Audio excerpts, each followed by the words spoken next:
میں آپ سب کا بہت مشکور ہوں. آج ہمیں دکھ بھی ہے اور افسوس بھی ہے اس بات کا نہیں کہ اس ملک کے لیڈرز اپوزیشن قومی اسمبلی اور لیڈرز اپوزیشن سینٹ کو اپنے ملک کے اندر سفر کرنے سے روکا گیا. یہ حکمرانوں کا زوم بدقسمتی سے ملک میں رہتا ہے اور یہ حکومت بھی مختلف نہیں ہے. وہ اپنے آپ کو طاقت کل اور حاکم ہمیشہ کے لیے سمجھتے ہیں، لیکن یہ بھول جاتے ہیں کہ یہ سب باتیں عارضی ہوتی ہیں. اس بات کا ہمیں کوئی دکھ نہیں ہے کہ روکا گیا، کیا ہوا وہاں پر. مسئلہ یہ ہے کہ ہم ایک نیک مقصد کے لیے جا رہے تھے، کیونکہ ہمیں ایک بڑی خرابی نظر آ رہی ہے. پچھلے 4 ہفتے سے پورا آزاد کشمیر بند ہے، اس میں کوئی دو رائے نہیں ہے. میڈیا پہ آئے یا نہ آئے یہ ایک حقیقت ہے. اور نہ صرف بند ہے، ہم نے وہاں پر عشاء خورد و نوش کا جانا بھی بند کر دیا ہے. یہ بہت بڑی بدنصیبی ہے کہ ہمیں ان باتوں کی پرواہ نہیں ہے کہ وہاں کے لوگ کیا سوچ رہے ہیں. یہ ہم سب سیاسی لوگ ہیں، ہم یہ شٹر ڈاؤن اور ہڑتالیں کراتے رہے ہیں، لیکن آپ یقین کریں کہ 4-6 گھنٹے سے اوپر کی ہڑتال کبھی نہیں ہوتی تھی، کسی جماعت سے نہیں ہوتی تھی.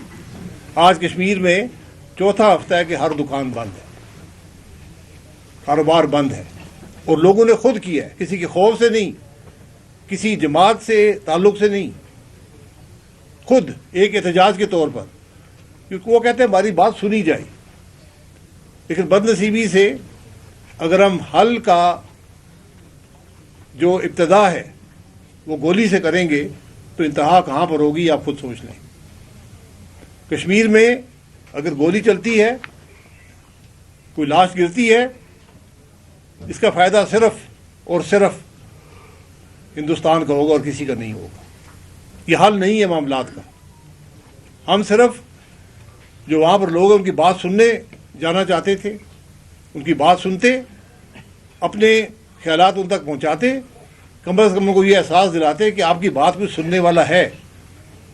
کیونکہ اگر حکومت میں کوئی فکر ہوتی، کوئی ان کو درد ہوتا کشمیر کا، تو وہاں پر لوگ جاتے، ان سے بات کرتے، جن کے پاس اختیارات بھی ہوتے. یہ معاملہ بات چیت سے حل ہوگا، گولی سے حل نہیں ہوگا. اس بات کا احساس ہم سب کو ہونا چاہیے. آج بھول جاتے ہیں، تاریخ کو بھول جاتے ہیں. یہ پونچھ کا علاقہ ہے، ذرا پونچھ کی تاریخ دیکھ لیں. ہم بالکل وہاں ساتھ رہتے ہیں، دریا کی طرف ہم رہتے ہیں، دوسری طرف وہ رہتے ہیں. ہمارے صدیوں سے تعلقات بھی ہیں، رشتے بھی ہیں. اور وہاں سے درجنوں ڈیلیگیشن آئے، وفد آئے کہ جی آپ لوگ کچھ کریں.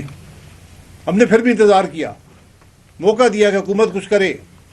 ہمیں امید ہوئی جب مولانا فضل الرحمان صاحب نے بات کی، اور آج بھی ہمیں خوشی ہوگی اگر حکومت ان کو ثالثی کے طور پر وہاں پر بھیجے. ہم تو اپنے طور پر گئے تھے، لیکن ثالث کے پاس دونوں کا مینڈیٹ ہونا چاہیے. تو اگر جو وہاں پر الیکشن کمیٹی ان کو ثالث مقرر کرتی ہے، حکومت ان پہ اعتماد کرتی ہے، بھیجتی ہے، مسئلہ حل ہو جائے گا. لیکن یہ مت بھولیں کہ وہاں جبر سے آپ معاملہ حل کر لیں گے. شاید آج آواز دب جائے، یہ ممکن ہے، حکومت کا ایک جبر ہوتا ہے، لیکن یہ معاملہ ختم نہیں ہوگا. پونچھ کے وہ لوگ ہیں جنہوں نے ڈوگرا راج کا مقابلہ کیا، انگریز کا مقابلہ کیا، اور اگر ہم اجازت دیتے تو ویلی بھی فتح کر لیتے 1947 میں. یہ سب تاریخ کا حصہ ہے کہ کیا ہوا اور کیا نہیں ہوا.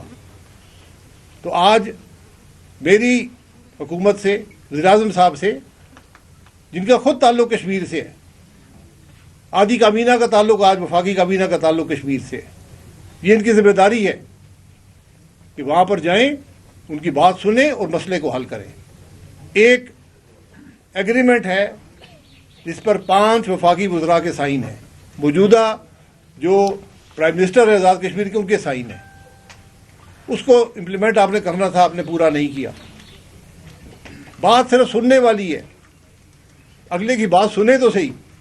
ہم پہلے گولی چلاتے ہیں، پھر انڈین ایجنٹ بنا دیتے ہیں، پھر معاملے کا حل ڈھونڈتے ہیں. تو آج صرف حل مذاکرات میں ہے، ان کی بات سننے میں ہے، اور معاملہ حل ہو جائے گا. جتنے ہم پاکستانی ہیں وہ شاید ہم سے بہتر پاکستانی ہوں. جتنے ہم کشمیر کا حل چاہتے ہیں شاید ہم سے وہ زیادہ چاہتے ہیں.